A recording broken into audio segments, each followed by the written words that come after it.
Bonjour et bienvenue. Vous le savez déjà, Teachup vous permet d'intégrer des images dans vos modules. Dans cette vidéo, vous allez découvrir toutes les possibilités de présentation de vos images. Comment intégrer une image seule? Comment ajouter une description à votre image? Comment créer des zones à cliquer pour permettre aux participants d'interagir avec vos images? Et même comment intégrer des images animées GIF. Commençons par l'intégration d'une image seule. Dans votre module de formation, sélectionnez « Ajouter une image » et téléchargez depuis votre ordinateur, ou glisser-déposer, l'image que vous souhaitez intégrer.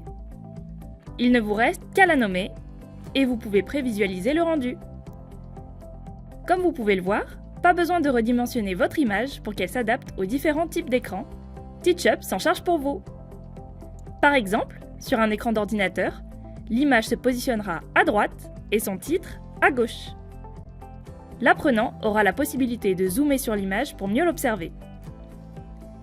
Voyons maintenant comment compléter une image avec une description.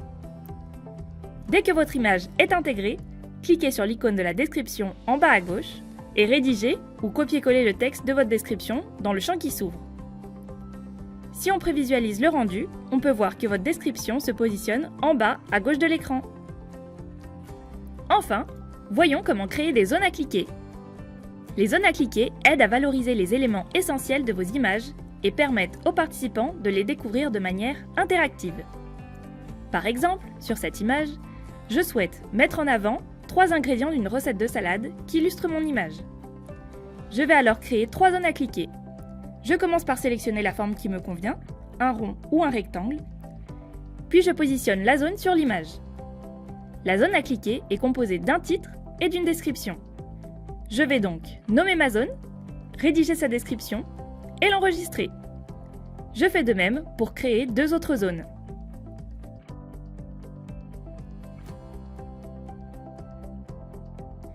Bien évidemment, je peux toujours redimensionner ou repositionner toutes mes zones à cliquer, les agrandir, les diminuer ou les déplacer.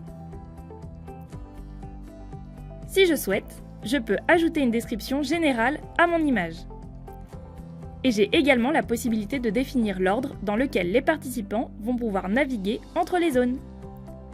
Je clique sur l'icône qui permet de paramétrer l'ordre d'affichage des zones à cliquer. Par défaut, l'affichage dans l'ordre prédéfini par l'auteur est désactivé, ce qui signifie que le participant pourra consulter les zones dans n'importe quel ordre. Il peut par exemple commencer par la zone en haut, puis naviguer vers d'autres zones en cliquant sur les flèches précédentes ou suivantes. En cliquant sur la flèche précédente, il sera orienté vers la zone qui se trouve à gauche par rapport à la zone ouverte. Et en cliquant sur la flèche suivante, il sera orienté vers la zone qui se trouve à droite par rapport à la zone ouverte. En fermant l'image, il peut continuer dans le module. Si vous activez l'affichage dans l'ordre, vous pouvez définir l'ordre dans lequel le participant va devoir découvrir différentes zones de l'image. Positionnez vos zones dans l'ordre souhaité en les déplaçant, puis prévisualisez le rendu. Vous voyez que seule la première zone est active. Le participant est donc obligé de commencer sa découverte de l'image par cette zone. Après l'avoir ouverte, il a la possibilité d'aller vers la zone suivante et il ne pourra consulter les zones précédentes qu'après avoir parcouru l'ensemble des zones dans l'ordre que vous avez défini. Le participant va devoir consulter toutes les zones pour pouvoir continuer dans le module. Vous souhaitez intégrer dans votre module une image animée GIF? C'est possible. Sélectionnez un GIF sur Internet ou créez votre propre GIF, enregistrez-le sur votre ordinateur, puis intégrez-le dans votre module. Cliquez sur « Ajouter une image », puis téléchargez votre fichier .gif.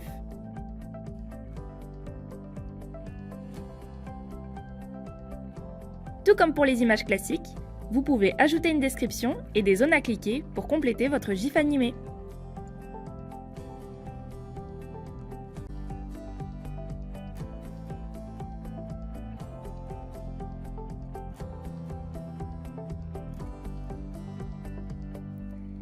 Et si vous avez besoin de changer ou de mettre à jour votre image?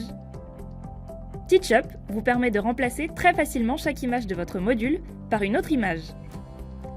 Il suffit de cliquer sur la flèche circulaire en bas à droite de votre image, puis de sélectionner l'image que vous souhaitez utiliser à la place de l'ancienne. et si votre image a une description et des zones à cliquer. Rassurez-vous, vous n'aurez pas besoin de recréer ces éléments si vous décidez de remplacer l'image. Il vous faudra simplement vérifier que les zones se positionnent correctement sur la nouvelle image si ces dimensions ne sont pas identiques à celles de l'ancienne.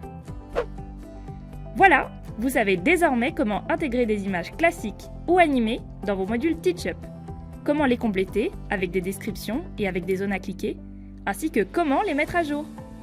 Merci et à bientôt!